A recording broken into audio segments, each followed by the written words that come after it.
Pemirsa, Frankfurter Buchmesse atau Frankfurt Book Fair dan Yayasan 17.000 Pulau Imaji menggelar Festival Jakarta Content Week atau JAKTED sejak 11 hingga 15 November 2020 secara virtual. Festival ini juga memberikan inspirasi bagi orang-orang yang mengembangkan industri kuliner di era digital saat ini. Dari pakar kuliner Indonesia, William Wongso, dengan mengedepankan kuliner cita rasa Indonesia. Industri kreatif di Indonesia dan kawasan Asia terus berkembang. Hal ini membuat Frankfurter Buchmesse atau Frankfurt Book Fair dan Yayasan 17.000 Pulau Imaji menggelar Festival Jakarta Content Week atau JAKTED. Festival yang berlangsung pada 11 sampai 15 November 2020 disiarkan langsung secara virtual di website www.jakten.com. Festival JAKTED ini juga menggandeng The Next Dev sebagai platform untuk mencari dan mengembangkan startup digital. Sementara itu, menurut Ketua Yayasan 17.000 Pulau Imaji Laura Bangun Prinsloo, festival ini memiliki tujuan sebagai platform kolaborasi bersama berbagai pihak untuk memunculkan talenta-talenta baru di bidang konten kreatif di dunia digital. Ya, tujuannya sebenarnya ini menjadi tempat kolaborasi antara pelaku industri kreatif di Indonesia dan juga khususnya di Asia Pasifik, dan tempat untuk bisa memasarkan produk mereka. Jadi mulai dari kolaborasi, mulai dari mendapatkan investasi, mulai dari penjualan IP license atau rights ya. Kita berharap agar Jakarta Content Week ini menjadi hub-nya gitu, khususnya di Asia Pasifik.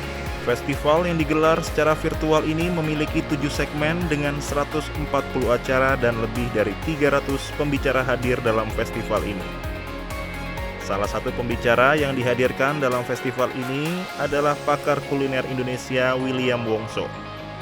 Dalam festival ini, William Wongso mengisi segmen Lead Bite, di mana pada segmen ini pakar kuliner Indonesia William Wongso memberikan masukan kepada orang-orang yang mengembangkan industri kuliner di era digital saat ini, tidak hanya memikirkan enak atau tidaknya sebuah makanan, namun juga harus melengkapi dengan sebuah kebudayaan tertentu yang dituangkan dalam sebuah sajian kuliner.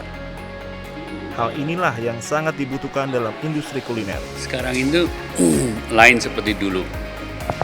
Sekarang yang dipentingkan bukan hanya untuk memproduksi makanan atau bisa membuat makanan enak, tapi harus ada tambahan. Embel-embelannya bukan tambahin sambal, tapi storytelling. Pengetahuan tentang dasar budaya dan makanan tertentu itu seperti apa. Selain menuangkan sisi kebudayaan dalam sebuah sajian kuliner, orang-orang yang berkecimpung di industri kuliner saat ini juga dihadapkan pandemi COVID-19. Untuk itu, William Wongso memberikan langkah-langkah yang harus dilakukan industri kuliner di tengah pandemi agar tidak ikut terdampak. Seperti mengikuti protokol kesehatan, dan yang paling penting harus bisa membaca pasar atau harus bisa melihat secara jeli makanan apa yang dibutuhkan masyarakat di tengah pandemi. Harus membaca market masing-masing. Sekarang itu orang pola pikirannya terhadap makan bukan lapar mata, tapi lebih realita. Sehingga kalau menyajikan makan, orang memerlukan makanan sehari-hari yang baik. Bukan makanan yang berwarna-warni dengan segala bentuk sajiannya.